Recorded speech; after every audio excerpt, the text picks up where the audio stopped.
Dice la palabra de Dios en Lucas 10, versículo 25.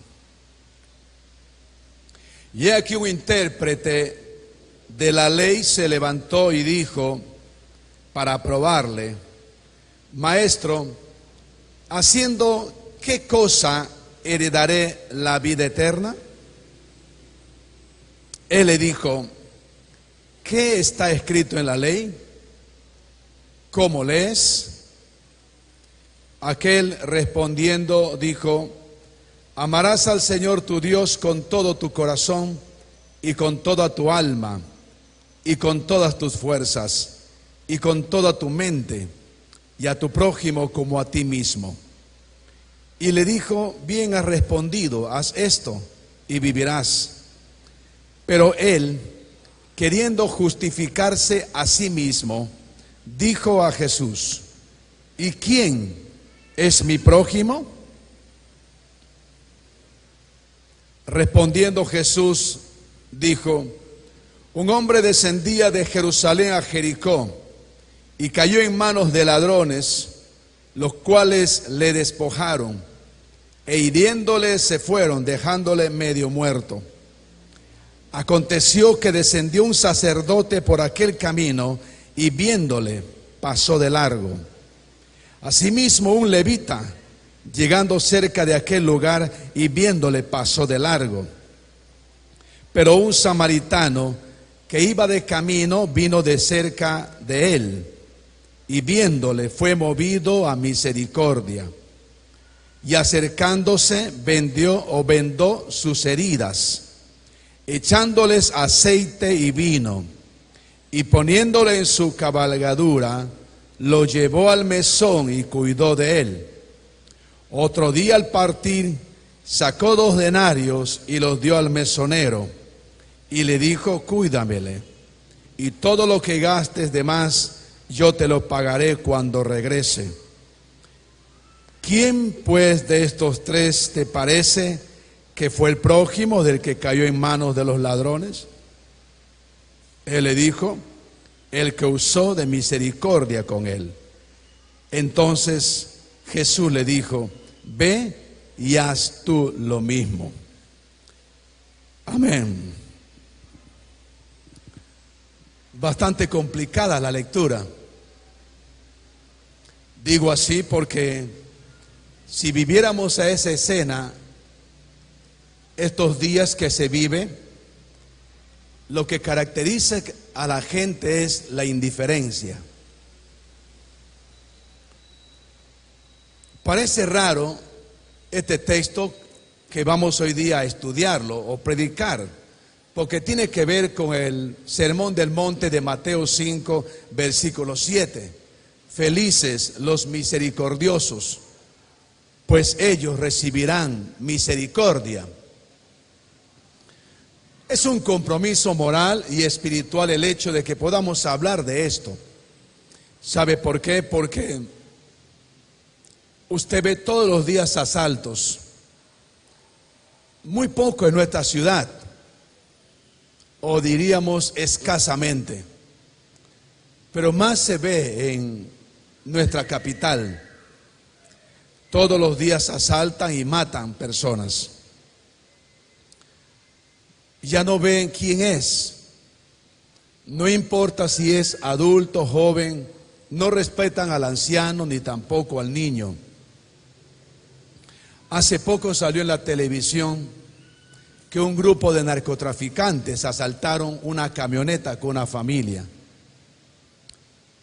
Y dice la noticia que le mataron al bebé, abusaron de la mamá y de la madre de la mamá de la niñita o del bebé.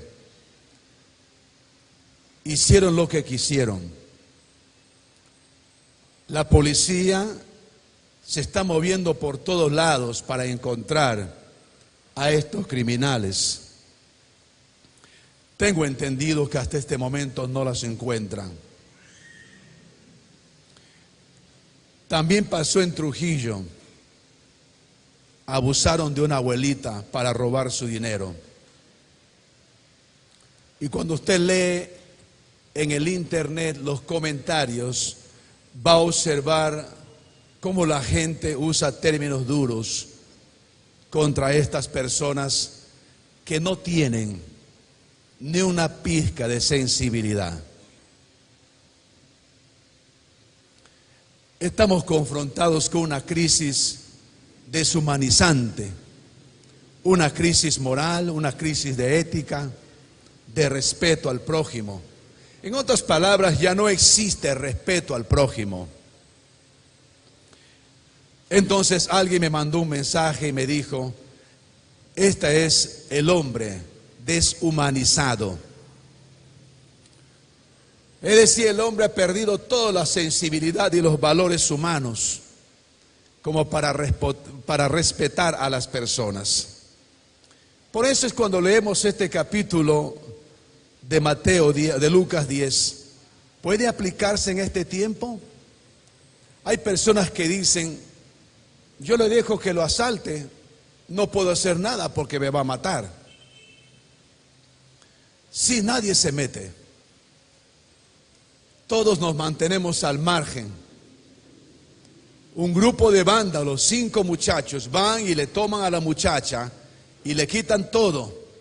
Y por ahí pasa un grupo de personas, todos miran y nadie dice nada. Una pareja de novios están en la calle y el varón le saca la mugre a la chica. Y pasa por ahí un grupo de amigos, de personas, y dicen: es su problema. Bueno, sinceramente estamos viviendo una etapa bastante complicada como para poder decir: existe todavía en el ser humano algún altruismo, algo de humanidad, un humanismo. Existe algo todavía. El Señor Jesús tiene razón cuando nos cuenta esta historia, porque definitivamente el hombre pensaba que solamente guardando la ley o viniendo a la iglesia o respetando algunas normas o ritos o ceremonias se va a ir al cielo. Porque su pregunta era: ¿qué haciendo? ¿Qué cosa tengo que hacer para heredar el cielo? Y Jesús le hace unas preguntas y él no encaja en las respuestas. Le dice: ¿qué lees? ¿Cómo lees? Amarás al Señor tu Dios y a tu prójimo como a ti mismo. Sinceramente, este hombre no estaba en condiciones de amar a su prójimo. Simplemente era un hombre que guardaba la ley y practicaba las ceremonias, los ritos, iba a la iglesia, quizás daba sus ofrendas o sus diezmos, pero no estaba en condiciones de poder demostrar algo más que Jesús exige. Permíteme en este momento llegar con ustedes a algún punto de acuerdo por lo que Dios tiene que decirnos o enseñarnos algo de su palabra. Paralelamente a esto, justamente Jesús decía en Mateo 5:7: bienaventurados los misericordiosos, pues ellos recibirán misericordia.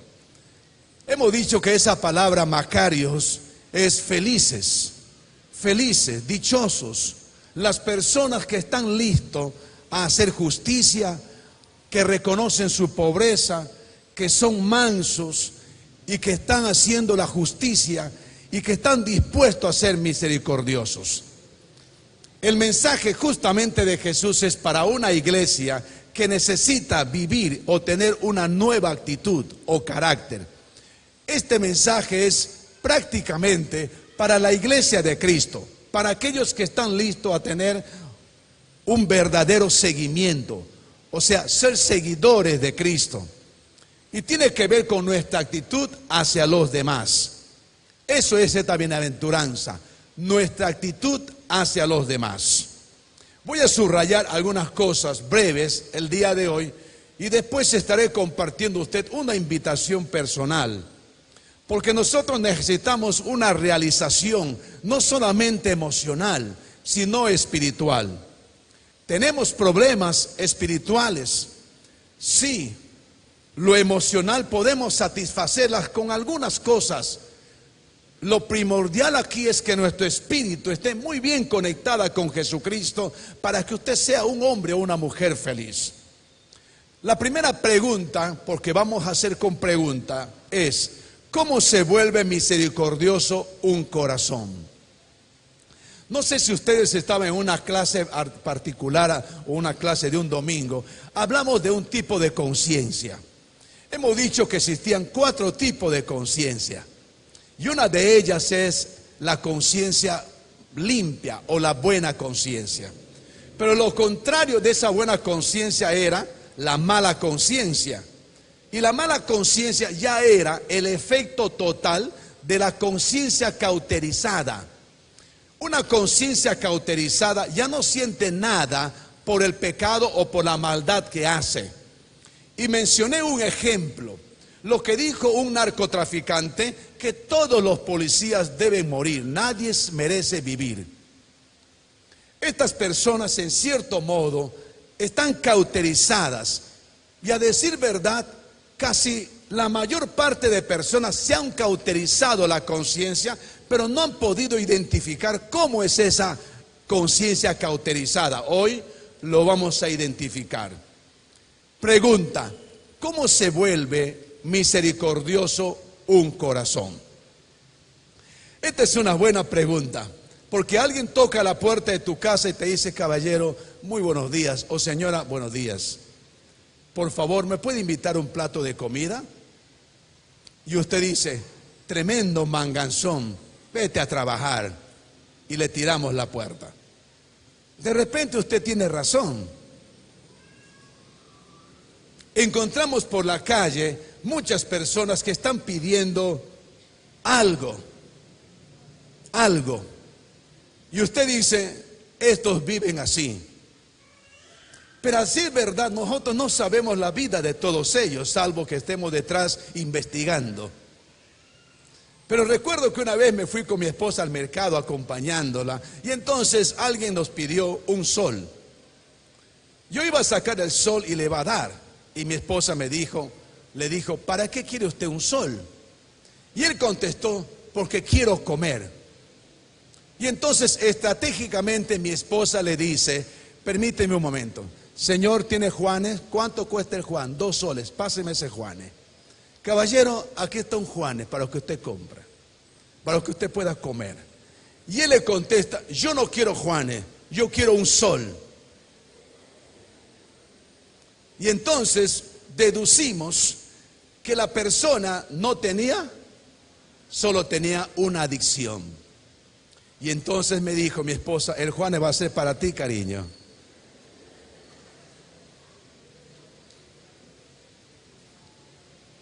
Yo le iba a dar su sol, pero mi esposa me dijo: hay que comprar su Juanes.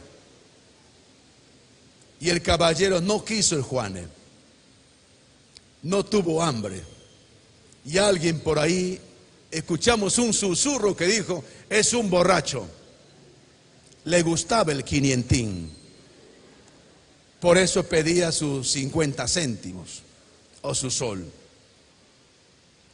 Qué difícil es poder hacer la diferencia de gente que necesita en verdad y aquellos que se burlan del prójimo, ¿no le parece? Siempre cuando andamos por la calle, ¿qué haría usted o yo si en su presencia está sucediendo un asalto? ¿Le defendería a la señorita, a la señora? ¿O correríamos? Es interesante lo que Jesús nos confronta, porque aún para dar nuestra vida incluye la palabra misericordia. Pero vamos a la pregunta: ¿cómo se vuelve misericordioso un corazón? Misericordioso viene de un corazón que primero ha sentido una bancarrota espiritual. No estamos hablando de una bancarrota financiera. Estamos hablando que tiene que ver algo con tu espíritu, que has entendido lo que es ser pobres en espíritu. A eso se llamaba o se llama bancarrota espiritual. Y ha llegado a llorar por sus pecados, es decir, a lamentarse por su pecado. De eso hablamos los domingos pasados. Pero también ese misericordioso ha aprendido a esperar con mansedumbre por el tiempo en la cual Dios tiene para su vida. El misericordioso crece como un fruto en un corazón quebrantado, en un espíritu manso y en un alma que tienen hambre y sed de la misericordia de Dios. La clave para convertirse en una persona misericordiosa es convertirse en una persona quebrantada. Y esto es imprescindible, que cultivemos una visión de Dios y de nosotros mismos. Nos permitirá ayudar a nosotros mismos y aclarar nuestra visión que tenemos de la vida, que muchas veces no lo hemos comprendido, no lo hemos entendido.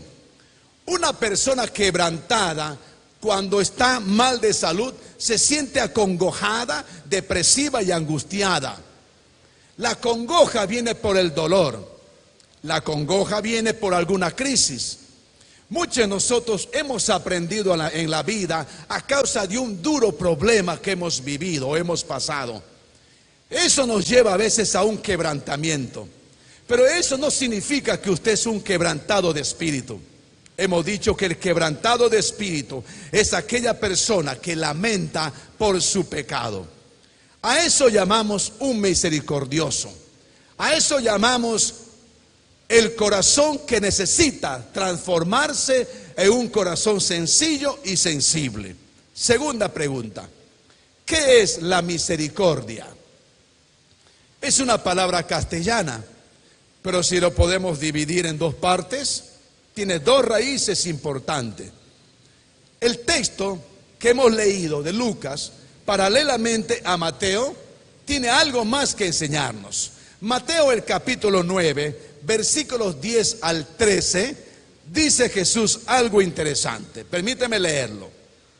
Sucedió que cuando él sentado a la mesa en la casa, he aquí muchos recaudadores de impuestos y pecadores llegaron y se sentaron a la mesa con Jesús y sus discípulos. Dice acá pecadores, recaudadores de impuestos y pecadores. Hace una diferencia.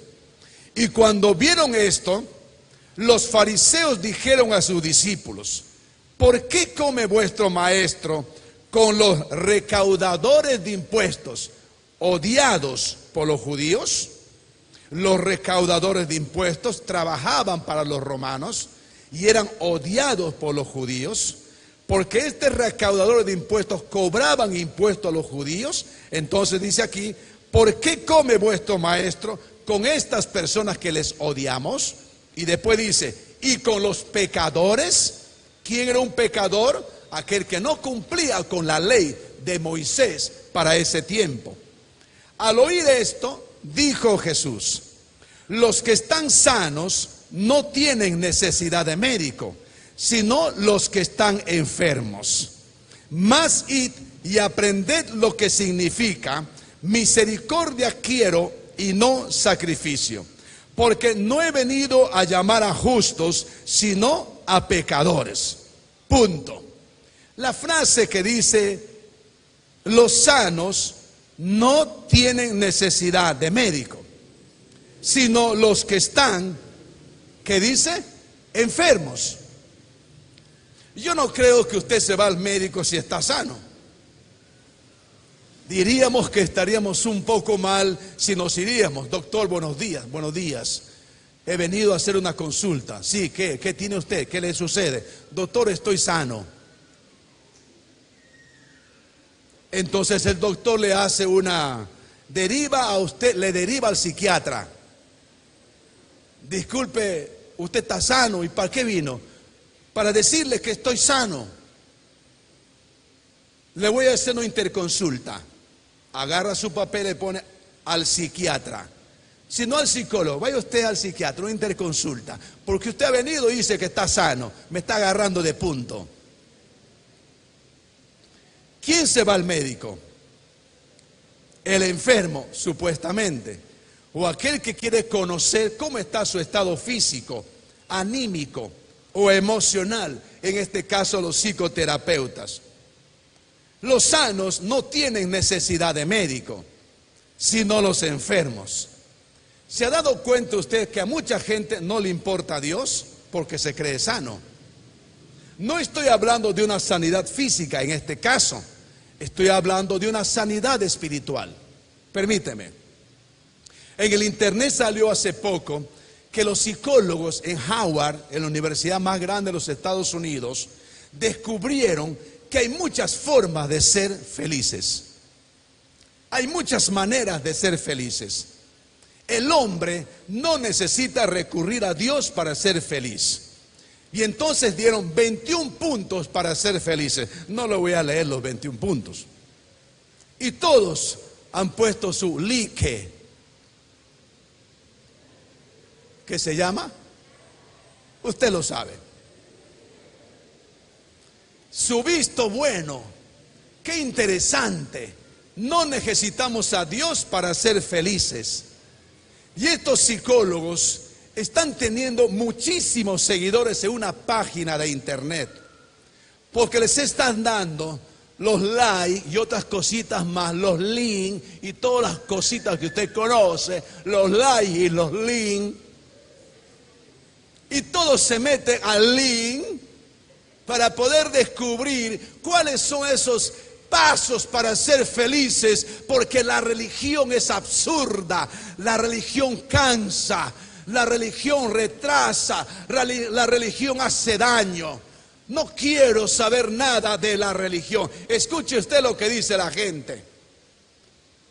Hace poco yo mencioné una prédica que uno de los presidentes de un país europeo dijo lo siguiente: nuestro país es un país ateo, 100%. Y es un país progresista. Es un país que no existe pobreza. Todos nuestros ciudadanos, habitantes en nuestro país, viven gratis. Escuela gratis, trabajo gratis, el gobierno paga todos los derechos. Sí, es un país de primer mundo, muy rico. Y él dijo, gracias al ateísmo. El ateísmo nos ayudó a ser conscientes de nuestro trabajo. El ateísmo nos ayudó a ser conscientes de nuestra responsabilidad. Y empezó a mencionar varias cosas de esta filosofía. Y dijo al final, debe haber un 1% en nuestro país que practica alguna otra religión, pero lo practican en su casa, porque no tienen libertad para hacerlo en público. Porque para nosotros el ateísmo nos ha llevado al progreso hasta este momento. Y ahí también, ¿qué? Su like, todos.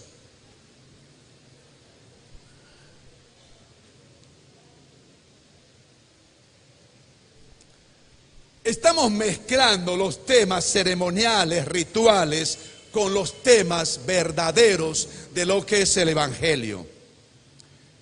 Permíteme, le leí un texto, Jesús dijo, los sanos no tienen necesidad de médico. La persona que dice, no estoy enfermo físicamente y no voy al médico, que no se vaya.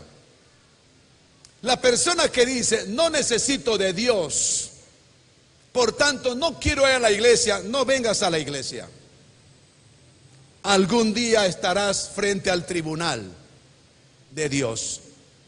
Y eso nada tiene que ver con un asunto de presión de la razón y de la palabra. Porque tu existencia no es propia. Nuestra vida depende de alguien que en algún momento dado mi aliento, mi espíritu volverá a aquel ser que me dio la vida. Y dice la palabra de Dios.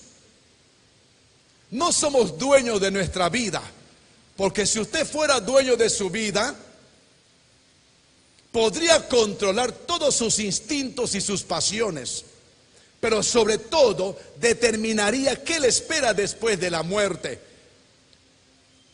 Diría, yo no voy a morir porque no quiero morir. Y no sé, no creo que exista la muerte. Determinas por ti mismo una posición moral y religiosa. Y entonces dices, no creo en Dios y nadie puede usar la presión. Por eso es que el mundo se está volviendo ateo, gnóstico, porque creen que la religión le presiona a venir a Dios. No es eso, amigos, sino que el hombre tiene una gran necesidad de Dios. Aunque nosotros no quisiéramos aceptarla, el hombre sí tiene una gran necesidad de Dios. El hombre no está sano. Si queremos usar términos de una metástasis, que es una palabra griega que usan los médicos, de cáncer generalizado, lo menciona Isaías en el capítulo 1, donde dice que el hombre está enfermo desde la punta de la cabeza hasta la punta de sus pies. Y ahí está la metástasis, donde el hombre moralmente, espiritualmente, emocionalmente está enfermo. Permíteme ahora. Los sanos no tienen necesidad de médico, sino quienes tienen necesidad, los enfermos. ¿Y quiénes son los enfermos? Ahora vamos al tema espiritual. ¿Quiénes son los enfermos? Todos, porque todos necesitamos de Dios. ¿Es así o no? Todos necesitamos de Dios. Ahora bien, el maestro usa este ejemplo, porque en este ejemplo es importante entenderlo. Lo contrario de misericordia es sacrificio. Porque dice el versículo 13, misericordia quiero y no sacrificio. Esta es una cita de Oseas, el capítulo 6, versículo 6, donde Dios acusa al pueblo de que su amor es como el rocío sobre la hierba. Ese rocío está ahí durante una breve hora de la mañana. Entonces desaparece y todo lo que quede es la silueta vacía de ofrendas quemadas. Lo que está diciendo aquí es esta, que la cuestión es que Dios quiere que su pueblo tenga vida en sus corazones. Esa es la cuestión, porque el corazón se ha secado, el corazón se ha endurecido, y lo que Dios quiere es que el hombre tenga vida en sus corazones. Dios quiere que tengan sentimientos de afecto hacia Él y misericordia hacia los demás, porque eso ya lo hemos perdido. Que el hombre pueda amar al Señor con todo su corazón, y entonces amará a su prójimo como se ama supuestamente a sí mismo. Él no quiere un pueblo que cumpla con sus deberes religiosos de manera mecánica o simplemente formal, porque lo mecánico es lo común que pasa en la vida. Hacemos todo un plan estratégico solo para venir a la iglesia, y en la semana nos olvidamos de aprender a vivir lo que aprendemos. Por eso aquí en Mateo capítulo 9, en el texto que hemos leído también, Jesús veía a los pecadores como personas enfermas y desdichadas que necesitaban un doctor, aunque fuesen los que manejaban el dinero o los recaudadores de impuestos. Jesús dice que estaban enfermos y Él tenía el remedio. ¿Quiénes eran los enfermos? Los recaudadores de impuestos, los publicanos y todos los hombres que estaban a su alrededor eran los enfermos. Y la alternativa es de que todos creyeran en Jesucristo, porque Él tenía el remedio. Y lo único que los fariseos veían era el solamente problema de no contaminarse. La sociedad está llena de fariseos y lo hemos mezclado, esa práctica fariseísta, con lo que enseña verdaderamente la palabra de Dios. Jesús se sentó con los pecadores, dice la Biblia, comiendo con los pecadores. Y ellos vivían ejecutando normas de manera mecánica. Estos fariseos eran esclavos de cuestiones triviales sobre la limpieza ceremonial, cuando la enfermedad eterna está a punto de ser sanada. Entonces lo contrario a la misericordia es la religiosidad. Y el mundo vive esa religiosidad. Es increíble. Hay personas que dicen tener a Dios, pero no lo practican. Hay una gran contradicción entre el dicho y el hecho. Por eso, hermanos y amigos, si quieres ser bienaventurado, tienes que pelear, si es posible, a partir de hoy, contra la esclavitud de la religión. Yo doy la razón a las personas que dicen, yo no voy a la iglesia porque son una pila de religiosos. Le voy a decir, el evangelio no es ninguna religión, y eso nosotros lo sabemos. El evangelio, ¿qué es? Poder de Dios. Y el evangelio es buenas noticias de salvación. No es ninguna religión. Por eso cuando nosotros compartimos el evangelio a las personas, le decimos, nos preguntan, ¿de qué religión es usted? Disculpe, no somos de ninguna religión, somos cristianos evangélicos. ¿Y qué significa eso? El evangelio es buenas noticias, es buenas nuevas. ¿Y cuáles son esas buenas nuevas? De que Cristo Jesús vino al mundo para salvar a los pecadores. Y Pablo dice, de los cuales yo soy el primero. Y esa buena noticia de cambios del dínamo que se produce internamente, produce un carácter distinto externamente, que ya no llega a ser una religiosidad, sino llega a ser una nueva criatura. ¿Qué produce el evangelio? Nueva criatura. ¿Qué produce el evangelio? Nueva criatura. Y esa nueva criatura es cuando hay un cambio interior. Dios no trabaja con lo externo, Dios trabaja con el corazón. ¿Con qué trabaja Dios? Con el corazón. A Dios le preocupa tu corazón, no le preocupa lo externo, el suyo, le preocupa tu corazón. Recuerda usted que iban a elegir un rey en Israel, y entonces Samuel le preguntó al Señor, Señor, él es nuestro candidato, ¿qué te parece? Dios le dijo, yo no miro, el hombre mira lo que está delante de sus ojos, pero yo miro él. Todas las personas que son religiosas cuidan su apariencia, y usted debe andar sin cuidado de su apariencia, porque la apariencia, lo externo, se va a expresar lo que hay en su corazón. Cuando Dios transforma el corazón, transforma toda nuestra vida. Pablo lo decía categóricamente, que el que está en Cristo es una nueva criatura. Por eso quiero decirle, si usted quiere ser bienaventurado, tiene que pelear contra la esclavitud de la religión y de las trivialidades seculares y dedicar su vida a los preceptos de más peso de la ley. ¿Cuál de ellos fue? La justicia, la misericordia y la fe. Estas tres cosas son de mayor valor para Dios: la justicia, la misericordia y la fe. Y aquí entra, hermanos queridos, la parábola del buen samaritano. Estaba pensando en esto. Maestro, ¿qué haré para heredar la vida eterna?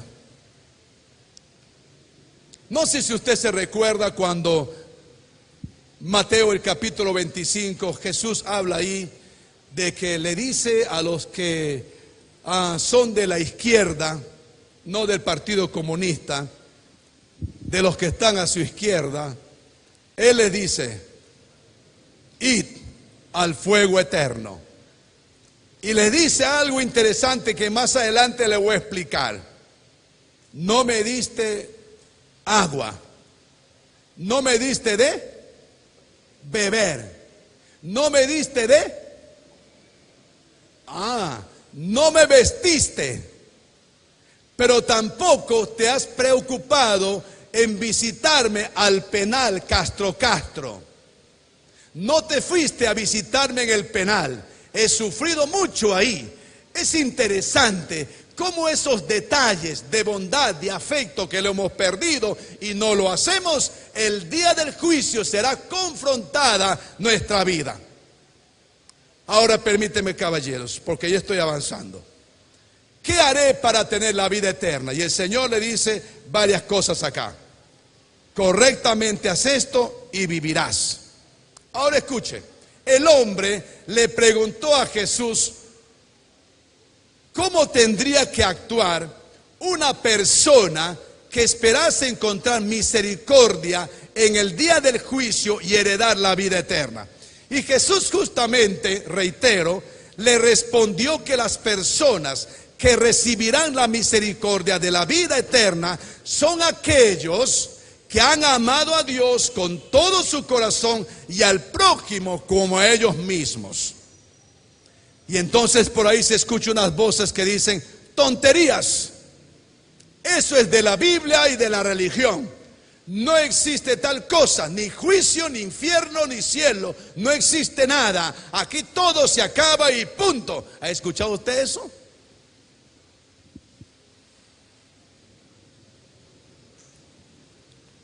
Jesús le dice que si has amado a Dios con todo tu corazón, entonces también lo harás con tu prójimo. Ahora bien, en otras palabras, Jesús está diciendo: bienaventurados los misericordiosos con su prójimo, porque ellos recibirán la misericordia de la vida eterna en el futuro.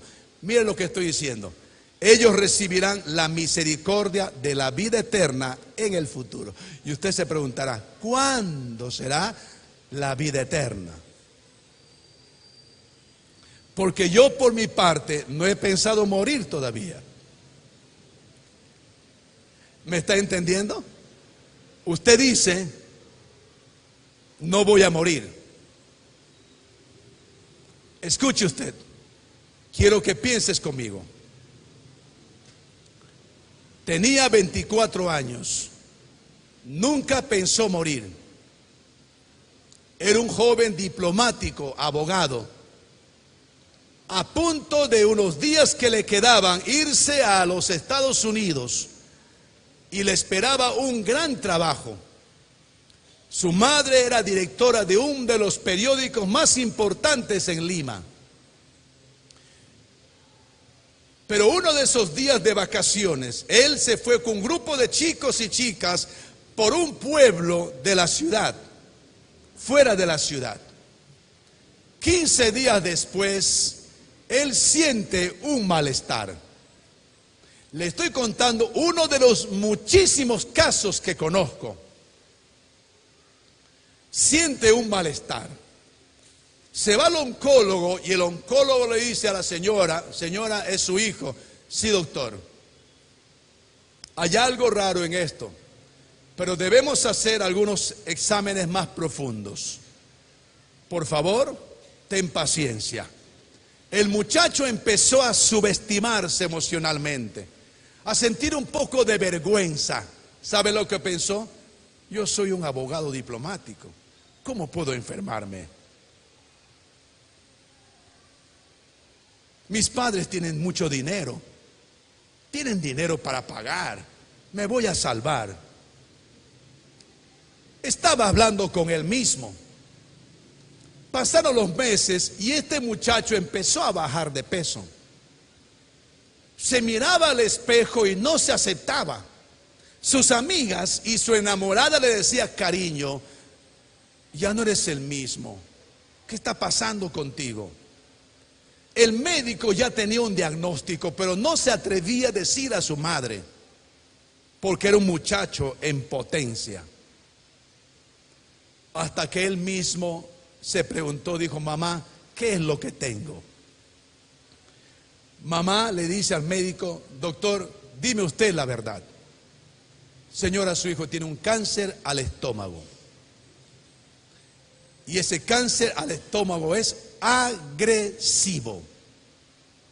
Tiene nada más que unos 25 a 30 días de vida. Qué increíble que algunos médicos dicen y a veces se cumple. Pasó la etapa más complicada de su vida. Solo quiero que se imagine, postrado el muchacho, con los títulos profesionales. No tenía derecho a morir, tampoco a enfermarse. Y no tenía derecho a que reciba visitas para que le consuelen. Porque él no tiene derecho a enfermarse. Es un muchacho fuerte y valiente y con grandes potenciales, porque el mundo y la sociedad lo necesita.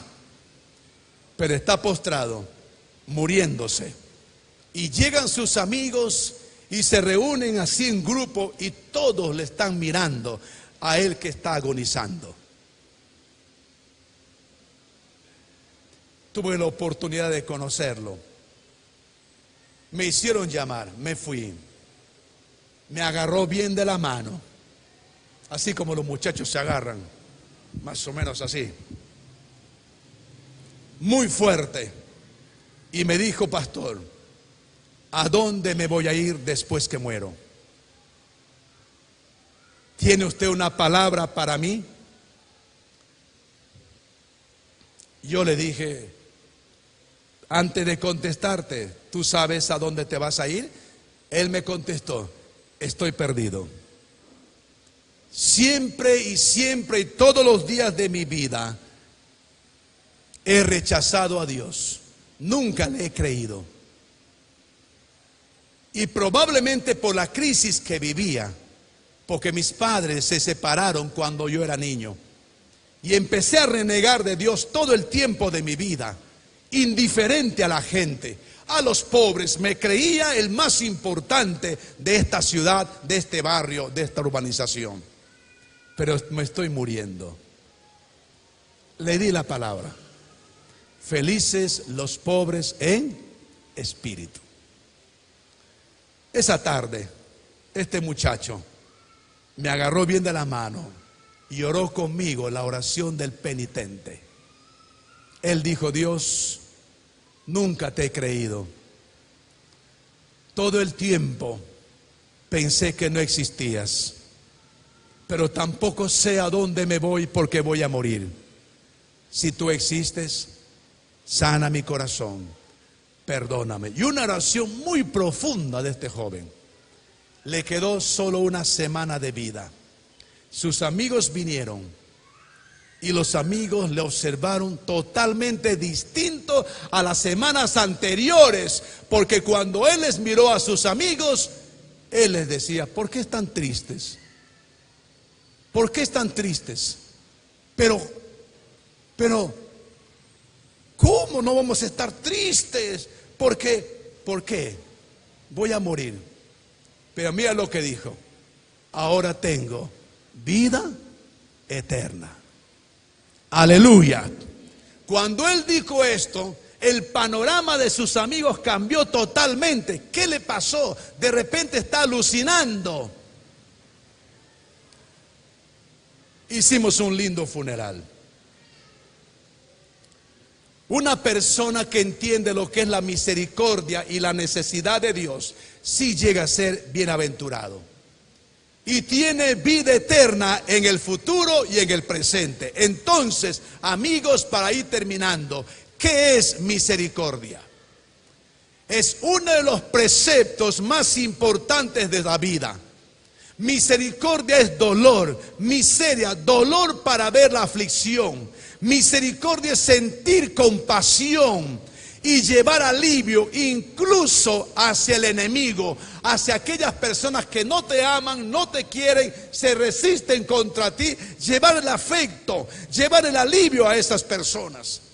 Aquellos que son indiferentes a Dios y a ti, te llaman y te dicen: te necesito, ayúdame, misericordia. Usted va y entonces busca a esa persona que te necesita. Misericordia es un sentimiento que hace algo, se manifiesta en una acción. Ayudar también a otros, pensar en otros, pensar en el prójimo. Proverbios, el capítulo 14, versículo 21, dice el escritor: peca el que menosprecia a su prójimo, mas el que tiene misericordia de los pobres es bienaventurado. Interesante el texto. Mira lo que dice: peca el que menosprecia a su prójimo, mas el que tiene misericordia de los pobres es bienaventurado. Trabaja solo para el bienestar del individuo. El misericordioso se identifica con otros, mira con sus ojos, oye con sus oídos y anda en sus zapatos. Y ese es justamente lo que Jesús hizo. Jesús tuvo misericordia de nosotros. Jesús tuvo compasión de la gente. Lo menciona Mateo capítulo 5. Y al tener compasión, dice la Biblia, Él vino al mundo y se hizo hombre para estar en nuestros zapatos, para estar con nosotros en nuestras crisis. Él, al hacerse hombre, identificándose con nosotros, nos entiende, nos comprende, tiene misericordia y verdadera compasión. Y la misericordia, damas y caballeros, se manifiesta de varias maneras. Número uno, por medio de la oración, cuando usted va a orar por alguien que necesita misericordia. Número dos, sirviendo en sus necesidades materiales, Mateo capítulo 25. Número tres, sirviendo en sus necesidades espirituales. Si una persona ha pecado y te dice, ayúdame, creo que he pecado, hice algo malo, usted va para fortalecerle y no para condenarle, porque la naturaleza humana es condenar a aquel que falla o se desliza en la vida. El misericordioso no condena, no murmura, no hace otra cosa contraria a los principios de Dios. Él, si ha pecado, esa persona va y le fortalece. Si está desanimado, le estimula al amor, le anima, le da palabras de aliento, porque hay mucha gente que vive desanimado, y también le ayuda tratando de perdonar en vez de condenarles. Por eso Jesús tiene que decir persistentemente, felices los que son misericordiosos, porque ellos recibirán misericordia. Y termino con este texto, caballeros y damas, de Mateo 25. Observe usted lo que dice aquí Mateo 25, versículos 34. Dice así, Mateo 25, desde el versículo 31. Y le aseguro que con este texto termino. Cuando el Hijo del Hombre venga en su gloria y todos los santos ángeles con él, entonces se sentará en su trono de gloria. 32. Y serán reunidas delante de él todas las naciones, y apartará los unos de los otros, como aparta el pastor las ovejas de los cabritos. 33. Y pondrá las ovejas a su derecha y los cabritos a su izquierda. 34. Entonces el rey dirá a los de su derecha, venid benditos de mi Padre, heredad de reino preparado para vosotros desde la fundación del mundo. Porque tuve hambre, ¿y qué dice? Me disteis de comer. Tuve sed, me disteis de beber. Fui forastero, me recogisteis. Estuve desnudo y me cubristeis. Enfermo y me visitasteis. En la cárcel y vinisteis a mí. Interesante. Entonces dice versículo 37, los justos le responderán diciendo, Señor, ¿cuándo te vimos hambriento y te sustentamos, y sediento y te dimos de beber?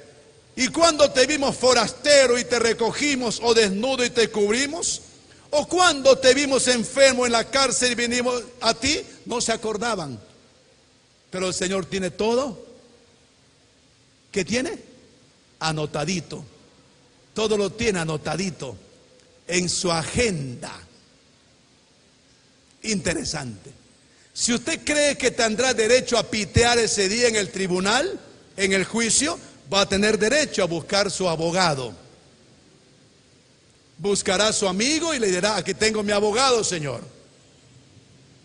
Porque usted va a ser racional ahí. Usted va a ser consciente.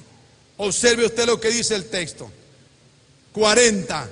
Respondiendo el rey les dirá, de cierto os digo que en cuanto lo hicisteis a uno de estos mis hermanos más pequeños, a mí lo hicisteis. Este es para los justos.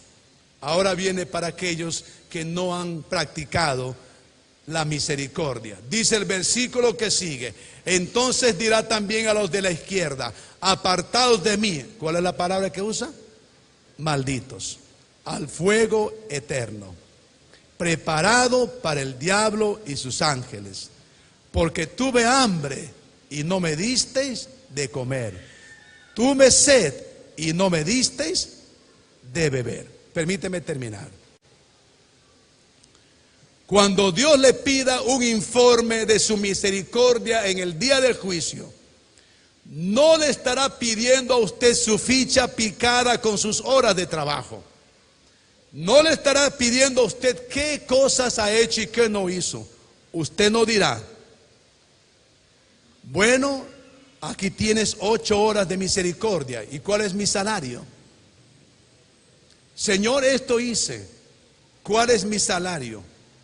La Biblia dice que usted dará a Dios cuenta de todo. Y nada ni nadie se escapará. Y esta actitud de la misericordia es muy valiosa ante sus ojos. Permíteme decirle finalmente, solo Dios es el único que tiene su historia clínica suya. ¿Me está entendiendo? Los sanos, ¿qué dice la Biblia? No tienen necesidad de qué. Pero si usted dice que es sano, su historia clínica, ¿quién lo tiene? Dios. Y Dios le dice a usted, no está sano. Pero Señor, yo estoy sano. Estás mal espiritualmente.